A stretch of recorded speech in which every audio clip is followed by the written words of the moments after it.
कुछ देर में ही कबीर को लेकर सभी फार्म हाउस पहुंचते हैं और कमरे में उसे लिटा देते हैं। आरोही कहती है, ये क्या कर रहे हैं आप सब? कबीर को हॉस्पिटल लेकर चलिए आप सब। रोहित कहता है, भाभी आप शांत हो जाइए, बस डॉक्टर को फ़ोन कर दिया है, अभी आते ही होंगे। पर रोहित, कबीर को गोली लगी हुई है, मुझे नहीं लगता कि हमें और इंतज़ार करना चाहिए, हमें फ़ौरन कबीर को लेकर हॉस्पिटल जाना होगा, उसकी जान को खतरा है। भाभी जी, हॉस्पिटल जाने में भी उतना ही समय लगेगा जितना समय डॉक्टर को यहाँ आने में लगेगा, तो थोड़ी देर हमें वेट करना ही होगा। बस आप बैठिए, कबीर भाई को कुछ नहीं होगा। फिर कुछ देर में ही डॉक्टर सुनीता अपनी टीम के साथ आ जाती हैं और साथ ही विजय, सोनिया और ईशा भी आ जाते हैं। और फिर दूसरे कमरे में कबीर को ले जाया गया। वो कमरा किसी हॉस्पिटल से कम नहीं था, सारी फैसिलिटी कमरे में ही थी। कबीर को कमरे में लाकर बेड पर लिटा देते हैं। विजय ने डॉक्टर सुनीता से कहा, जल्दी करिए डॉक्टर, कबीर को कुछ होना नहीं चाहिए, किसी भी हाल में आपको उसे बचाना ही होगा। डॉक्टर सुनीता ने कहा, विजय सर जी, हम अपनी तरफ से पूरी कोशिश करेंगे। उधर ईशा भी रोई जा रही थी। ईशा विजय से कहती है, प्लीज़ अंकल, मेरे भैया को बचा लीजिए, उनके सिवा मेरा इस दुनिया में कोई नहीं है। माँ पापा को तो बचपन में ही खो दिया, भाई ही मेरे माँ बाप हैं, उन्हें मैं नहीं खो सकती हूँ। विजय कहता है, बेटा रो मत, उसे कुछ नहीं होगा, और हम भी तो तुम्हारे अपने ही हैं। बेटा परेशान मत हो, सब ठीक हो जाएगा, कबीर को कुछ भी नहीं होगा। फिर सभी वहीं बैठ जाते हैं। आरोही ईशा की बात सुनती है तो बहुत ज़्यादा परेशान हो जाती है। सभी खामोशी से बैठे हुए थे, कोई भी एक दूसरे से बात नहीं कर रहा था। आरोही भी बस परेशान और डरी हुई थी, वो बस कबीर को ही अब महसूस कर रही थी। बहुत ही गंभीर माहौल था। कुछ घंटों बाद ऑपरेशन खत्म हुआ और डॉक्टर सुनीता बाहर आकर विजय से कहती हैं, विजय सर, ऑपरेशन तो हो गया है, पर उन्हें पीठ में 2 गोली लगी है। अब वो होश में आएंगे तभी पता चलेगा कुछ, क्योंकि शायद वो पैरालाइज भी हो सकते हैं। फिलहाल अभी कुछ कह नहीं सकते हैं। तभी नर्स कमरे से बाहर आती है और कहती है, डॉक्टर चलिए जल्दी, पेशेंट को सांस लेने में दिक्कत हो रही है। डॉक्टर सुनीता फौरन कबीर के पास जाती हैं और उधर कबीर सपने में एक बक्सा लेकर जा रहा होता है। तभी उसे प्यास लगती है और वो थोड़ी दूर और जाता है तो उसे एक नल दिखता है। कबीर वो बक्सा नीचे रख पानी के नल के पास जाता है। नल खोलता है पर पानी नहीं आता। वो चारों तरफ देखता है तो सिर्फ एक बड़े से मैदान में खड़ा हुआ खुद को पाता है। तभी वो देखता है कि उसके पापा सामने ही खड़े हैं। कबीर अपने पापा को देखकर कहता है, पापा आप?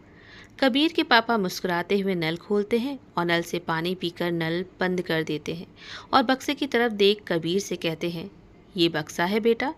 कबीर हाँ में सिर हिला देता है। कबीर के पापा बक्से के पास जाकर उसे खोलते हैं तो वो खाली रहता है। वो कबीर से कहते हैं, बेटा ये तो खाली बक्सा है, इसमें तो कुछ भी नहीं है। फिर इस बक्से को कंधे पर लिए बेटा कहाँ इधर उधर घूम रहे हो तुम? कबीर नम आंखों के साथ कहता है, पापा आपने मेरा कसूर माफ़ किया।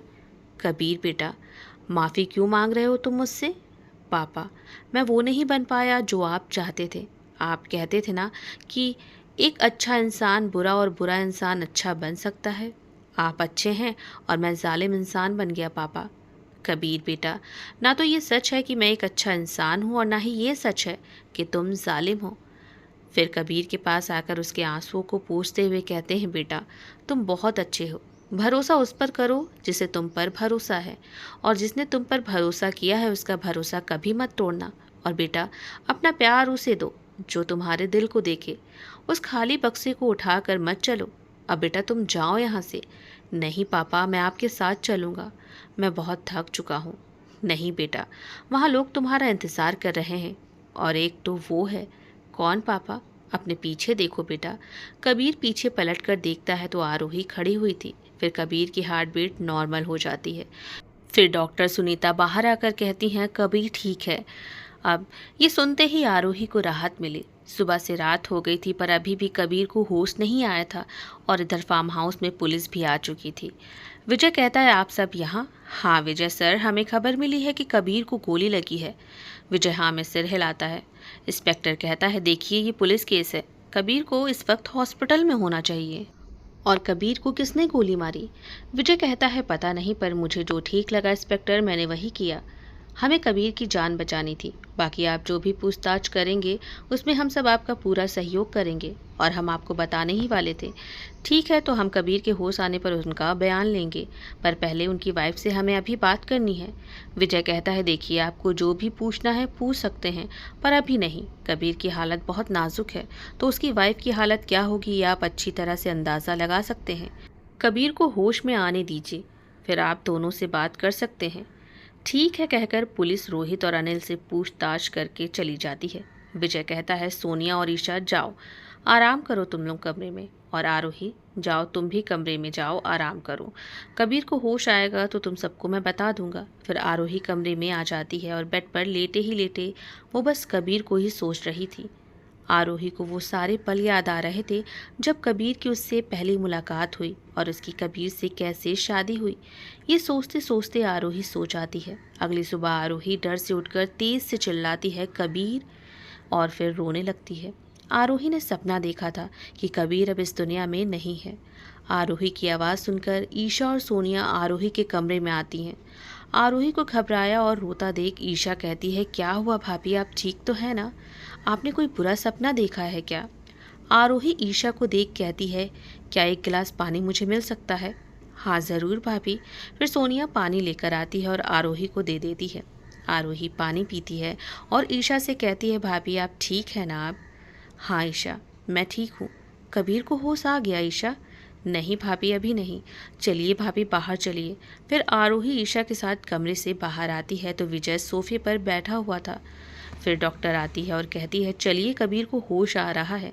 सभी अंदर जाते हैं, पर जैसे ही आरोही अंदर जाती है सोनिया आरोही से कहती है, आरोही चली जाओ यहाँ से तुम, ये सब तुम्हारी वजह से हुआ है। जब से तुम हमारी ज़िंदगी में आए हो सब कुछ बर्बाद हो गया है।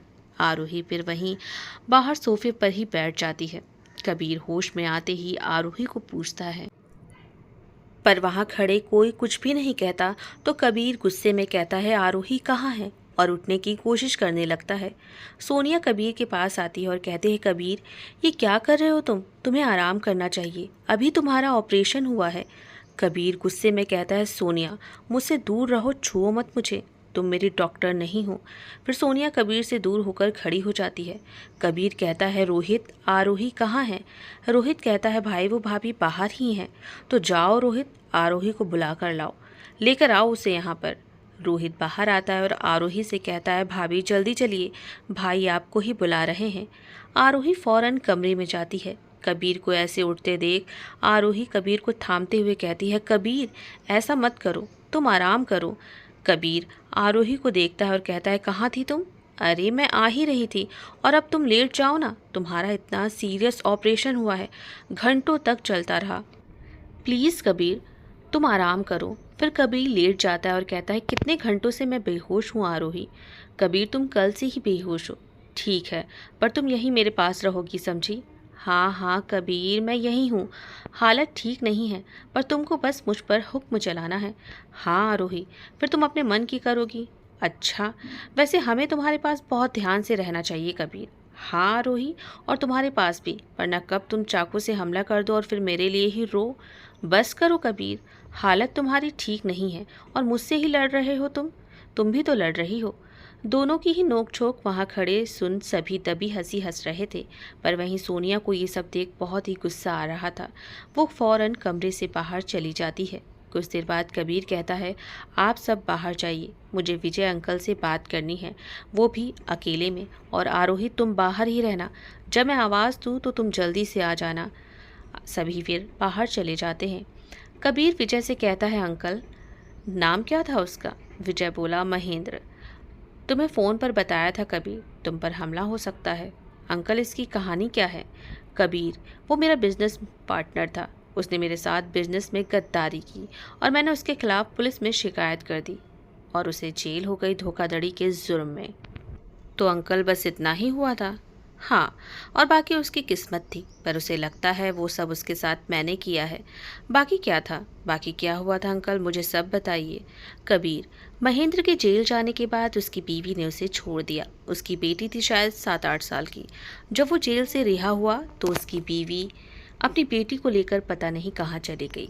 उसने बहुत ढूंढा उसे, पर उसकी बीवी और बेटी कहीं नहीं मिली। इसीलिए वो ये बदला ले रहा है मुझसे।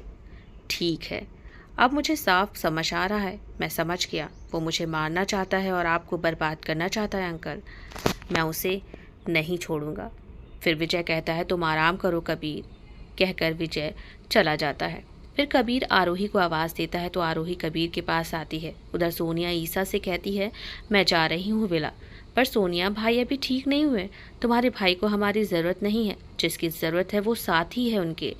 विजय गुस्से में बोला, सोनिया, चाहे हालात कैसे हो, हमें मिलकर रहना चाहिए। तुम कहीं नहीं जाओगी। इधर आरोही कबीर के खाने पीने का बहुत ध्यान रखती है। कबीर को टाइम से दवा देना और टाइम से ड्रेसिंग करना और उसे वॉक कराना, सभी आरोही बहुत अच्छे से कबीर का ख्याल रख रही थी। कबीर के कमरे में ही आरोही नीचे ज़मीन पर सोती और रात भर उसका जाग कर ध्यान रखती, जिससे कबीर को कोई दिक्कत ना हो। रात में कबीर दवा की वजह से सो जाता, लेकिन जब भी कबीर की आंख खुलती तो आरोही उसके सामने ही बैठी रहती। कबीर उसे देखते ही देखते सो जाता। ऐसे 1 हफ्ते गुजर जाते हैं। ईशा भी अब आरोही को अपना चुकी थी। सुबह सभी नाश्ते की टेबल पर बैठे नाश्ता कर रहे थे। विजय सबको साथ देखकर बहुत खुश होता है और कहता है, आज मैं बहुत खुश हूँ, मेरा परिवार मेरे साथ है। आरोही कहती है, तो अब हम सबको तालियां बजानी चाहिए। विजय कहता है, हमें अपनी नई बहू की अब बेबाकपन की आदत पड़ती जा रही है। मैं हमेशा यही कहता हूँ, चाहे कुछ भी हो, अपने परिवार के साथ रहना चाहिए। आरोही बोली, मैं आपकी इतनी गहरी बात और अच्छी स्पीच में दखल दे रही हूँ मिस्टर विजय सिंह। मुझे समझ में नहीं आ रहा है। अभी कुछ दिन पहले हमारे पीछे लोग हाथों में अपने बंदूक लिए पीछे पड़े हुए थे हमें मारने के लिए, और कबीर को तो गोली भी लग गई। कबीर पैरालाइज भी हो सकता था, मर भी सकता था। आप इसके बारे में क्या कहना चाहते हैं? क्या पुलिस के पास जाने का विचार रखते हैं आप, या फिर ये पता करें कि ये कौन है? सच कहूँ तो हमें पुलिस में कंप्लेन करनी चाहिए। विजय कहता है, लो, शैतान का नाम लिया, शैतान हाजिर। पुलिस भी आ गई है। पुलिस आती है और कबीर से कहती है, देखिए मुझे आपसे कुछ बात करनी है अकेले में। कबीर फिर पुलिस के साथ वहीं रखे सोफे पर बैठता है और कहता है, बोलिए, आप कैसे हैं सर? मैं ठीक हूँ। ठीक है सर, अब काम की बात करते हैं। आपको गोली कैसे लगी? आप जानते हैं कि आपको किसने गोली मारी? इंस्पेक्टर, मैं अपनी बीवी के साथ सुबह वॉक पर गया था, फिर अचानक से गोली चलने लगी और फिर मुझे गोली लगी और मैं बेहोश हो गया। कौन था मैं नहीं जानता। पुलिस आरोही से भी अकेले में पूछताछ करती है और कहती है, क्या क्या आप या आपके हस्बैंड उन लोगों को जानते हैं? उनसे कोई दुश्मनी है आपकी? आरोही कहती है, नहीं, मैं नहीं जानती हूँ और ना ही मेरे हस्बैंड जानते हैं उन लोगों को। फिर रोहित और अनिल से पूछताछ करके फिर पुलिस चली जाती है। फिर आरोही कबीर को लेकर कमरे में आती है और कबीर की ड्रेसिंग करने लगती है। कबीर सोफे पर पीठ के बल लेटा हुआ था। कबीर चुप था तो आरोही कहती है, क्या हुआ? दर्द हो रहा है क्या? होता है दर्द। तो जब दर्द होता है तो मुंह से कुछ बोलते क्यों नहीं हो कबीर तुम? क्योंकि तुम चाहती हो कि मैं कुछ बोलूं। और हो गया तुम्हारा? हाँ हो गया, और अब आराम करो। फिर कबीर सो जाता है। शाम होने को आई, कबीर अभी भी सो ही रहा था। आरोही किचन में जाती है और कबीर के लिए कॉफ़ी बनाकर लाती है। तभी ईशा आती है और कहती है, भाभी, मैं और सोनिया शॉपिंग पर जा रहे हैं, आप चलेंगी हमारे साथ? नहीं ईशा, तुम लोग जाओ। ठीक है भाभी, कहकर ईशा चली जाती है। कबीर ईशा की आवाज़ से उठ जाता है और आरोही से कहता है, चली जाती आरोही शॉपिंग पर, अपने लिए कुछ शॉपिंग कर लेती। वैसे भी ठंड शुरू होने वाली है और तुम्हारे पास कपड़े नहीं हैं, और मैं बिल्कुल ठीक हूँ। नहीं, तुम कॉफ़ी पियो कबीर, मेरे पास सब है। फिर दोनों कॉफ़ी पीने लगते हैं। कुछ देर बाद कबीर का मोबाइल रिंग करता है। कबीर फ़ोन उठाता है। हेलो, कौन? गेट वेल सून कबीर, बहुत अच्छी किस्मत है तुम्हारी। कबीर कहता है, कौन बोल रहा है? उधर से आवाज़ आती है, तुम्हारे प्यारे अंकल ने बताया नहीं कि मैं कौन हूँ? अच्छा, तो तुम हो। बात करके खुशी हुई तुमसे। बस महेंद्र, जल्द ही तुमको ख़त्म करूँगा मैं। अरे कबीर, तुम बच गए, पर अब अगला निशाना मेरा तुम्हारी बहन है। एक फ़ोटो भेजी है, देखो तो ज़रा। और कबीर फिर फ़ोटो देखता है। फ़ोटो ईशा और सोनिया की थी। मुंह में पट्टी और हाथ पैर बंधे हुए थे दोनों के। कबीर फ़ोटो देख गुस्से में महेंद्र से कहता है, महेंद्र, तुम्हें मेरी ज़रूरत है, तुम बताओ कहाँ आना है तो मैं आऊँगा, पर मेरी बहन से तुम्हारी क्या दुश्मनी है? आराम से कबीर, मैं लोकेशन भेज रहा हूँ, वहीं पहुँचो। ठीक है, तो मैं आ रहा हूँ। आरोही कहती है, कबीर क्या हुआ, कहाँ जा रहे हो? कबीर फौरन बाहर आता है और गाड़ी में बैठ जाता है।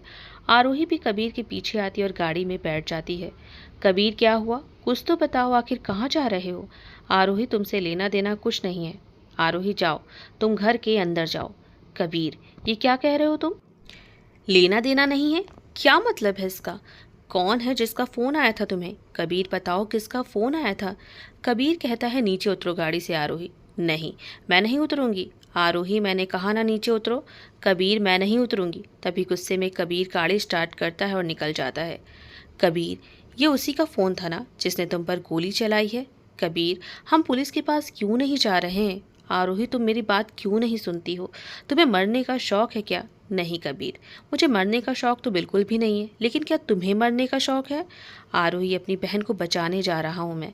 क्या? ईशा को क्या हुआ? बोलो कबीर, ईशा कहाँ है? वो तो शॉपिंग पर गई थी ना।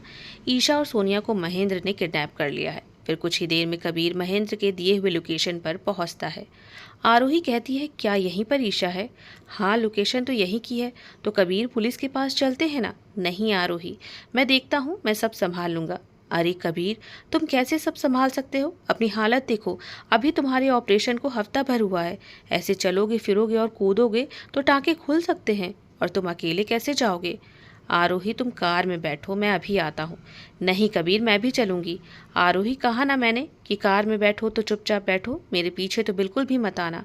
फिर कबीर गाड़ी से उतरकर आगे जाता है तो एक गोदाम देखता है। गोदाम के पास बहुत से आदमी थे। वहां पर कबीर गोलियां चलाते हुए और सबको मारते हुए गोदाम के अंदर जाता है, पर वहां ईशा और सोनिया को बंधे देख कबीर बौखला जाता है। कबीर ईशा के पास जाता है और दोनों के हाथ पैर खोलता है। ईशा रोते हुए कबीर के गले से लग जाती है। उधर गोलियों की आवाज़ सुनकर आरोही गाड़ी से नीचे उतरकर गोदाम की तरफ आती है। बाहर ही रखे डंडे को उठाकर आरोही गोदाम के अंदर आती है। कबीर को पीछे से एक आदमी गोली मारने जाता है और तभी आरोही पीछे से उस आदमी के सिर पर डंडा मार देती है और वो आदमी नीचे गिर जाता है। कबीर पीछे पलटकर आरोही को देखता है तो आरोही डंडा लिए खड़ी हुई थी। कबीर कहता है, तुम्हें कार के अंदर रहने के लिए कहा था ना आरोही? आरोही कहती है, मैंने अभी तुम्हारी जान बचाई, तुम्हें मुझे थैंक यू बोलना चाहिए था। पर कबीर, ये मर तो नहीं गया ना? अब तुम नर्स हो, देख लो छूकर मरा है कि जिंदा है, और यहीं रहो, मैं अभी आया। अरे कहाँ जा रहे हो कबीर? यहाँ अकेले मत छोड़ो, यहाँ क्या करूँगी मैं? तुम्हारी वजह से मैं तुम्हारी जैसी हो गई हूँ, नफरत है मुझे तुमसे। कबीर कहता है, चलो, बहुत बकवास कर लिया तुमने। फिर कबीर को चक्कर आता है तो घुटनों के बल नीचे बैठ जाता है, फिर ज़मीन पर लेट जाता है। आरोही कहती है, कबीर तुम ठीक हो ना? ईशा भी रोने लगती है, भाई आप ठीक है ना? कबीर, आंखें खोलो, मेरी जान मत निकालो कबीर, प्लीज़ कबीर, क्या हुआ है, कुछ तो बोलो। तभी कबीर कहता है, ठीक हूँ मैं, और चलो बाहर चलकर जल्दी से सब गाड़ी में बैठो। जितनी जल्दी हो सके यहाँ से निकलो सब, वरना पुलिस आ जाएगी। फिर उन्हें समझाना मुश्किल हो जाएगा आरोही कि तुमने उसका सर क्यों फोड़ा। हाँ ठीक है। फिर ईशा और आरोही कबीर को सहारा देकर गाड़ी के पास लाते हैं। कबीर सोनिया को गाड़ी की चाबी देते हुए कहता है, मैं गाड़ी नहीं चला पाऊंगा, सोनिया तुम गाड़ी ड्राइव करो। फिर सभी गाड़ी में बैठ जाते हैं और वहाँ से निकल आते हैं।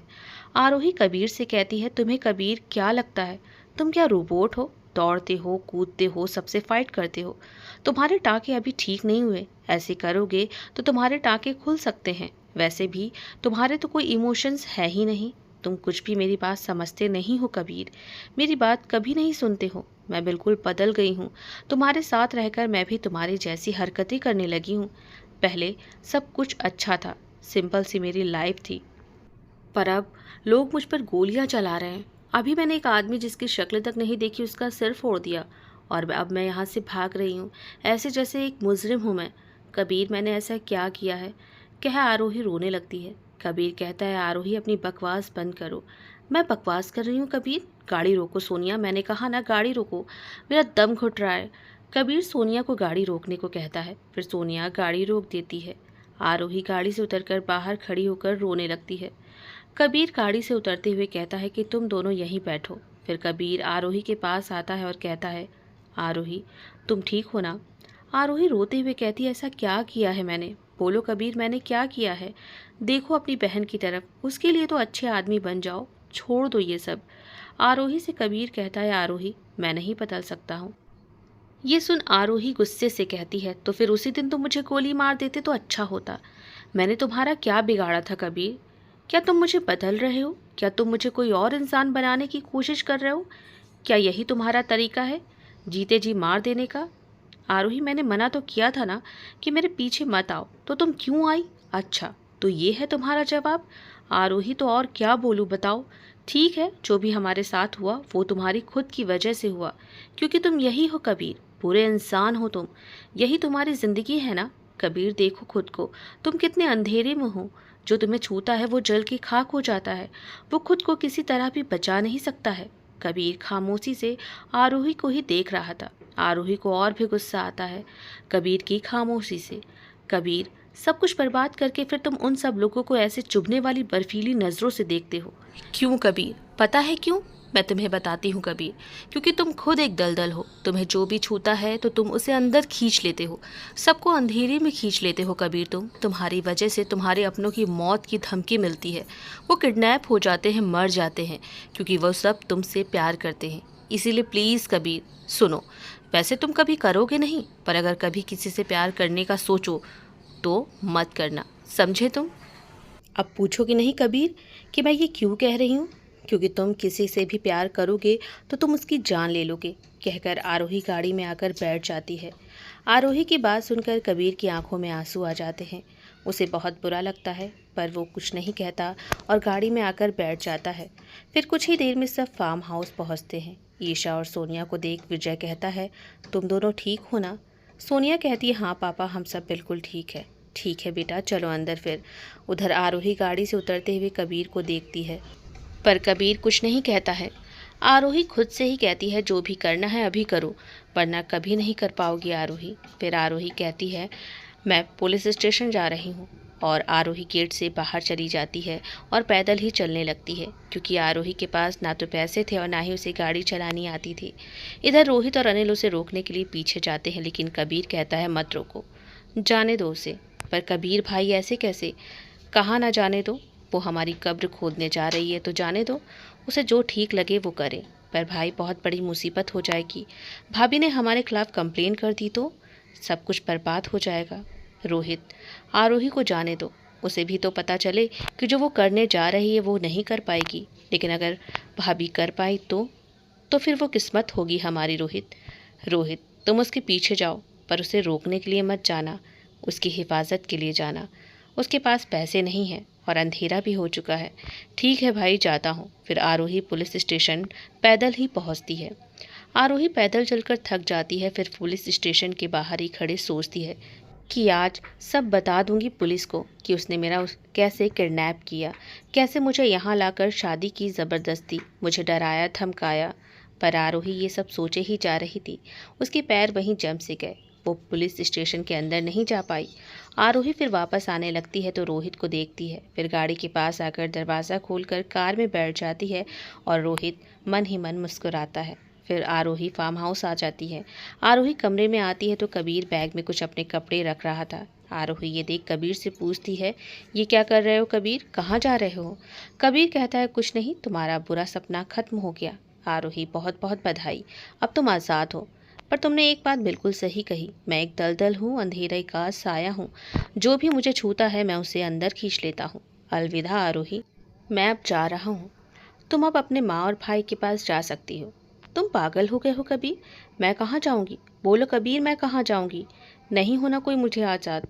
पर कबीर आरोही की बात अनसुनी करके कमरे से बाहर निकलता है और आरोही भी कबीर के पीछे आती है। बोलो कबीर, ऐसे नहीं जा सकते तुम। कबीर जल्दी से गाड़ी में बैठकर अपनी गाड़ी स्टार्ट करके वहाँ से निकल जाता है। आरोही रोने लगती है और इधर मौसम भी बहुत ख़राब हो चुका था, बारिश शुरू हो गई थी। आरोही वापस अपने कमरे में आती है और बेड पर लेटे रोने लगती है और रोते रोते सो जाती है। अगली सुबह आरोही उठती है, पर उसे कबीर के बिना बिल्कुल भी अच्छा नहीं लगता है। वो दिन भर कमरे में ही रहती है। ईशा आरोही के कमरे में आती है और कहती है, भाभी, भाई कहाँ है? पता नहीं ईशा, आप सुबह से कमरे में ही हैं, आपने खाना भी नहीं खाया। भाभी, आप दोनों में लड़ाई हुई है? आरोही कुछ नहीं कहती। भाभी, मैं जानती हूँ कि आप दोनों की शादी किन हालातों में हुई है, पर भाभी, भाई बहुत अच्छे हैं। भाभी, भाई इस बुरे काम को कभी नहीं करते, लेकिन मेरे कारण वो इस अंधेरे में आए। भाई मुझे लेने जब आए तो मैंने ही कहा कि मुझे नहीं जाना है, मुझे यहाँ अच्छा लगने लगा था, पर तब मैं उस समय नहीं समझ पाई थी। भाई मेरी वजह से यहाँ रुक गए और बुरे कामों में फंस गए। माँ पापा को तो बचपन में ही खो दिया। कबीर भैया ही मेरी ज़िंदगी हैं, उन्हें मैं नहीं खोना चाहती हूँ। अगर उस वक्त मैंने उन्हें नहीं रोका होता तो शायद आज बंदूक नहीं उठाते। आज मुझे बहुत अफसोस है भाभी। आरोही ईशा की बात सुनकर और भी परेशान हो जाती है। आरोही उस पल को याद करने लगती है जब आरोही ने कहा था कि तुम्हें क्या पता होगा खोने का दर्द क्या होता है। लेकिन सही मायने में तो जिस दर्द से मैं गुजर रही हूँ उसी दर्द से कबीर भी गुजर रहा है। दोपहर से शाम हो गई, बारिश अभी भी हो रही थी। आरोही बाहर खड़ी बारिश की बूंदे को देख रही थी और वहीं रोहित आरोही के पीछे ही था। तभी रोहित का फ़ोन रिंग करता है। फ़ोन कबीर का था। हेलो, हाँ भाई, कहाँ है वो और कैसी है? भाई भाभी बाहर ही खड़ी है। बाहर क्यों खड़ी है? ठंड है। तभी आरोही फ़ोन रोहित से लेकर कहती है, कबीर मैं जानती हूँ तुम हो, अगर तुम नहीं आए अभी तो सोच लेना, फिर मुझसे बुरा कोई नहीं होगा। मैं सच कह रही हूँ, खुद को कुछ कर लूँगी। कबीर कहता है ठीक है मैं आ रहा हूँ। फिर कुछ ही देर में कबीर वापस आता है फार्म हाउस। आरोही उसे देख खुश हो जाती है पर उसके सामने चुपचाप खड़ी रहती है। कबीर गाड़ी से उतरता है और आरोही के पास आकर खड़ा हो जाता है। जब कबीर खामोशी से खड़ा रहता है, कुछ नहीं बोलता, तो आरोही कहती है, तुम्हारी पीठ कैसी है? हाँ ठीक है। अच्छा है कि ठीक है। जानते हो ना तुम्हें ज़्यादा दौड़ना भागना नहीं चाहिए, पर तुम्हारे लिए ये करना नामुमकिन है। ये मुझे समझ आ गया है अब। तुम कभी नहीं सुधरोगे और ना ही कभी मेरी बात सुनोगे। कबीर कहता है तुमने हमारी कंप्लेन नहीं की। तुम ये जो कर रही हो तुम्हारे हिसाब से तो ये गलत है। क्राइम को छुपाना बहुत बड़ा क्राइम है। आरोही कहती है, वैसे कबीर क्या हुआ? तुमने इस बार मुझे एक बार भी नहीं रोका, मुझे जाने दिया, वरना हमेशा तो तुम मेरे हाथ पैर घसीट कर घर वापस ले आते हो, पर इस बार ऐसा कुछ नहीं किया। कबीर बोला, क्यों, करना चाहिए था क्या? कबीर, अगर मैंने पुलिस को सब कुछ बता दिया होता, मतलब पूरी डिटेल में अपना स्टेटमेंट दे दिया होता, तो फिर क्या करते कबीर तुम? तो मैं जेल चला जाता और जेल में मुझे देखकर तुम बहुत खुश होती। तुम नहीं कहा था, तुम्हें याद है कि नहीं? आरोही बोली, फिर उसके बाद? और उसके बाद 10 साल 20 साल जिंदगी भर जेल में रहूँगा, पर मुझे दिक्कत नहीं है आरोही जेल में रहने से। अच्छा, और उसके बाद? उसके बाद कुछ नहीं, मेरी कहानी वहीं ख़त्म हो जाएगी। ठीक है, फिर मैं शायद कल कंप्लेन कर देती हूँ। ठीक है आरोही, जैसी तुम्हारी मर्ज़ी। कबीर, मैं ये कह रही हूँ कि कल मैं पुलिस में सब कुछ बता दूँगी। भूख लगी है क्या? आरोही हैरानी से कहती है, क्या? आरोही, भूख लगी है कि नहीं? हाँ लगी है। ठीक है तो चलो। आरोही खुशी से कहती है, देखा, अब जाकर समझ आया, मैं सोच रही थी आखिर कमी किस चीज़ की है। अब दिल को सुकून मिला, कोई ऑर्डर ही नहीं देता मेरे लिए। पर अब सब ठीक है, अब मुझे अच्छा लग रहा है, तुम्हारी आदत सी हो गई है। कबीर भी ये सुन धीरे से मुस्कुरा देता है और फिर दोनों गाड़ी में बैठ जाते हैं।